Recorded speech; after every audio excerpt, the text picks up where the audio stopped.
ब्रह्मानन्दं परमसुखदं केवलं ज्ञानमूर्तिं द्वन्द्वातीतं गगनसदृशं तत्त्वमस्यादिलक्ष्यम् एकं नित्यं विमलमचलं सर्वधि साक्षिभूतं भावातीतं त्रिगुणरहितं सद्गुरुं तं नमामि. शाश्वत आणि सनातन गुरुपीठ भगवान दत्तात्रेयांचे पूर्णावतार माझे सद्गुरू डॉक्टर गुरुनाथ विश्वनाथ मुंगळे, आपण सर्वजण यांच्या चरणी सर्वप्रथम मी नतमस्तक. गुरुदेव रानडेंच्या चरित्रामध्ये एक फार मोठी सुंदर आठवण आहे. त्यांना वेळ मिळायचा नाही. सभोवती आसपास सतत त्यांचे विद्यार्थी, बाकीचे लोक सतत त्यांच्याजवळ गर्दी असायची आणि गुरुदेवांना ध्यान हे परमप्रिय. मग वेळ कसा काढायचा? बरं व्हायचं असं की लोकांना चटकन बोलणं, तोडून टाकणं हे स्वभावातच नव्हतं. मग याच्यावर उपाय काय? मग ते काय करायचे, त्यांच्या गाडीत बसायचे कारमध्ये आणि लांब जायचे रस्त्यावर एखाद्या, आणि तिथं अशा त्या शांत याच्यात आपल्या गाडीत बसून ध्यान करायचे. आणि मग त्यांनी त्या आपल्या गाडीला नाव दिलं होतं मूव्हिंग केव, की याच्यामध्ये बसून आपण ध्यान करायचं. वाचताना खूप छान ते लक्षात राहण्यासारखं होतं. आणि मग असं केलं की सद्गुरूंच्या सहवासात आपणही या मूव्हिंग केवचा खूप वेळा अनुभव घेतलेलाच आहे. कारण कुठेही प्रवास असो, मग ते गाणगापूर असो, वाडी असो, पुणे असो, आणखी औरंगाबाद असो, नगर असो, कुठेही जायचं असू दे, त्या गाडीतून जाताना गाडीत एक 10 मिनटं ध्यान तर व्हायचंच. गाडी चालवणाऱ्याला सांगायची, तुझी तू गाडी चालव, आम्ही ध्यान करणार आहे. आणि त्या लयीत, त्याच ध्यानाच्या लयीत ती गाडीसुद्धा सुंदर पुढं जात राहायची. आणि मग ते झालं की मग अखंड सद्गुरूंचे धावे, सद्गुरूंची पदं, पालखीच्या वेळी म्हणायचे पदं, ह्या सगळं. आणि मग हे सगळं झालं की मध्येच विचारले एखाद्या डोक्याला कटकट करणारा प्रश्न, असंही यायचं. आणि मग या सगळ्या ह्याच्यात प्रवास कधी संपायचा हे कळायचं पण नाही. असंच प्रवास चालू होता. गाडीमध्ये एक 7-8 जण आम्ही होतो. मग बहर आला की सर म्हणले पालखीची पदं म्हणायची. आणि मग सुरू झालं एक एक एक एक पदं, सांगावे झालं, धावे झाले. आणि मग म्हणता म्हणता धन्य धन्य हो प्रदक्षिणा सद्गुरुरायाची, हे सुरू झालं पद.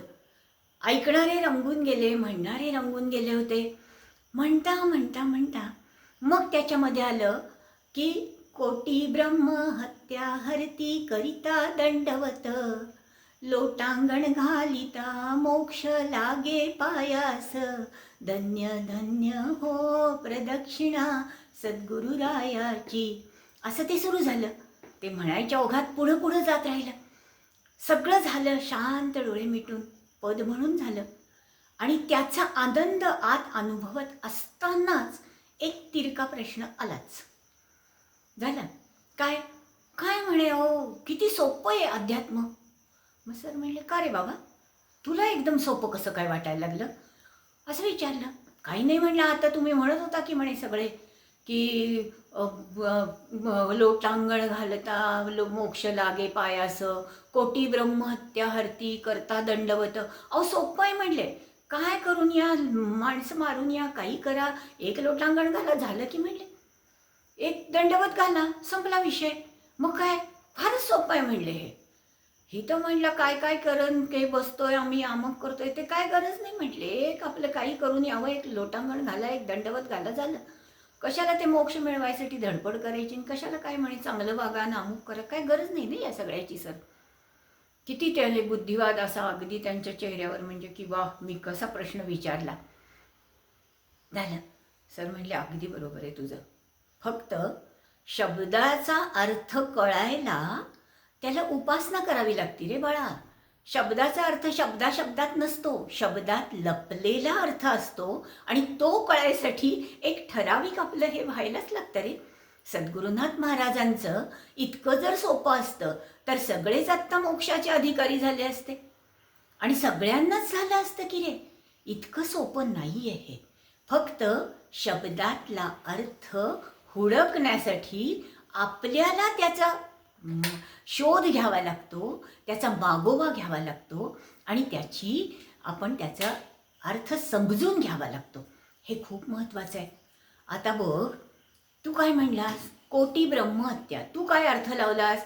की 1,000,000,000 माणसं मारा, ब्रह्महत्या करा. अरे पण ब्रह्महत्या म्हणजे काय माहिती आहे का? का ते शब्दात ब्रह्महत्या म्हणजे 1,000,000,000 माणसं मारून येणार? तू शक्य आहे का या जगात तुम्हाला? 1-2 खून कर, संपलंच. तुला पुढचं करायला वावच राहणार नाही आहे. मग मग कोटी ब्रह्महत्या म्हणजे काय? तर आपण जगताना स्वतःच्या गर्वात, स्वतःच्या उर्मीत, स्वतःच्या विजयात, स्वतःच्या कर्तृत्वात आणि स्वतः कमावलेल्या काही थोड्या गोष्टीमध्ये जो काही गर्व करतो, जो काही अहंकार करतो आणि जे काही क्षण आपले मीच मोठा असं म्हणत असताना जो कोणी सर्वज्ञ आहे, जो सर्वस्व आहे, जो सगळ्या जगाचा सगळं जग चालवतो, त्या विश्वात्म्याला, त्या परमात्म्याला आपण विसरून जातो. आणि हे विसरलेले क्षण म्हणजे ब्रह्महत्या. ही ब्रह्महत्या जी असते ना, ती ब्रह्महत्या एक लोटांगण घालून नाही होत. ते लोटांगण कधी येतं माहिती आहे का? आकांत होतो जीवाचा. जेव्हा कळतं वाया गेलं आपलं आयुष्य, वाया गेले आपल्या आयुष्यातले क्षण, नको त्यामध्ये आपण राहिलो, वेळ वाया गेला, व्यर्थ गेलं आयुष्य, ही जाणीव आत जाते, रुतते आणि आकांत होतो. टेंबे स्वामी महाराजांनी एका ओवीत सुंदर म्हटलेलं आहे, तू देवा अनंत, का पाहसी माझा अंत, मी करतो आकांत, होऊन आर्त येवेळी. आणि अशी आर्तता येते, आता त्याच्याशिवाय कुणी नाही असं जेव्हा होतं, ही आर्त जाणीव जी आहे ना, ती आर्त जाणीव म्हणजे मग तो दंडवत. आणि ह्या आर्त जाणीवेमध्ये शरीरात मन, बुद्धी, चित्त, अहंकार या सगळ्या स्तरावर हा कांत होतो. आर्त होऊन जेव्हा त्याच्या चरणाशी आपण जातो तेव्हा होतो तो दंडवत. आणि कोटी ब्रह्महत्या हरतो म्हणजे काय करतो? तर हे वाया गेलेले, व्यर्थ गेलेले हे सगळे क्षण त्या भगवंताशी या अकांत आणि आर्ततेतनं जोडले जातात, तेव्हा ते होतं. हा त्याच्यातला अर्थ आहे. आणि हा अर्थ समजून घेणं हे साधन केल्याशिवाय नाही रे बाळा जमत. नाहीतर असंच होतं की आपण त्याला की शरणागत होतोय, दंडवत घालतो आणि लोटांगण घालतो. मोक्ष मिळाला. अरे मोक्ष म्हणजे काय? या सगळ्या स्तरावर आतमध्ये रक्ताच्या थेंबाबरोबर जेव्हा ही आर्तता फिरायला लागते आणि जेव्हा मन असं आर्त होतं आणि त्याला हाका मारतं की आता देवा तुझ्याशिवाय मला कोणी नाही आणि कुणी नाही अशी जाणीव जेव्हा त्या जीवाला होते, तेव्हा या अनंत अवकाशाखाली एकाकी राहणारा, भिरभिरणारा, शोधणारा आणि आपल्याला आश्वासन मिळवणारा तो जीव जेव्हा धडपड धडपड धडपड करायला लागतो, तेव्हा खरी शरणागती येते. आणि ही शरणागती इतकी सोपी नाही. साधं असं बोलताना ती आर्तता नाही येणार, पण जेव्हा चहूबाजूनी अंधार येतो आणि त्या अंधारात गटांगळ्या खाणारा जीव आधार शोधायला लागतो, तेव्हा ती आर्तता येते. आणि तेव्हाच ती आर्तता, तो अकांत हा त्याचा दंडवत होतो. आणि हीच ती शरणागती आणि हेच ते, त्याच्यामुळेच मोक्ष मिळतो. मोक्ष म्हणजे दुसरं काहीच नाही. मोक्ष म्हणजे एकच, की त्याच्या धारणेत राहणं. जे काही घडतं ते तुझ्या इच्छेने. सद्गुरूंचा आवडता शब्द म्हणजे ईश्वर इच्छा. सगळं जे घडतं ते ईश्वर इच्छा या धारणेने शरणागत होऊन सर्वस्व आपलं त्याच्या चरणी अर्पण होतं. पण हे इतकं सहज नाही होत. त्याच्यासाठी आयुष्यामध्ये ही जाणीव देणारा पण तोच आहे. कारण वर न्यायचं आणि मग तिथं कळतं की अरे आपल्याला आधारच नाही. भागवतात एक फार सुंदर गोष्ट आहे, सद्गुरूंची फार आवडती होती. ती सांगायचे की श्रीकृष्णा समवेत गोपी जात असतात आणि एका गोपीला वाटतं की आपणच खूप प्रेमात आहोत. श्रीकृष्ण आपल्यावरच फार प्रेम करतो. आणि मग ती असं करायला लागते की आपण खूप मोठे आहोत, आपल्यालाच सगळं आहे असं म्हणून ती ज्या एका ह्याच्यामध्ये वागायला लागते. मग श्रीकृष्णाला ती मला खांद्यावर घे, माझे पाय दुखतात, अमुक तमुक सगळं करायला लागते. आणि तिला वाटायला लागतं की वा, मी किती मोठी आहे. आणि असं जेव्हा होतं अचानक भगवान श्रीकृष्ण गुप्त होतात. आणि मग जी आर्तता येते, तिचा जो आकांत होतो की चुकलं माझं, तू कुठेस परमेश्वरा, भगवंता, कृष्णा, सख्या, ये रे ये रे, हा जो आकांत असतो, हा आकांत हाच परमेश्वराजवळ नेतो. आणि हीच खरी शरणागती, हाच खरा दंडवत. आणि याच्यातनंच कोटी ब्रह्महत्या वाया गेलेले अनंत क्षण त्याच्याशी जेव्हा जोडले जातात, तेव्हाचा मग आनंद काय वर्णावा. तर तो आनंद असा असतो की आधीच होती अमृतवेली, त्यावर पर्जन्यवृष्टी झाली, मग तो हेलावा लवलव पावली, वर्णता वर्णवेना. नवनाथ महाराजांच्या पोथीमध्ये, नवनाथ ग्रंथामध्ये लिहिलेलं आहे की कसं असतं, सद्गुरूंची जेव्हा कृपा होते, जेव्हा आपण परमेश्वराचे होतो, तेव्हा मग त्या कसा अमृतावर शिडकावा झाला.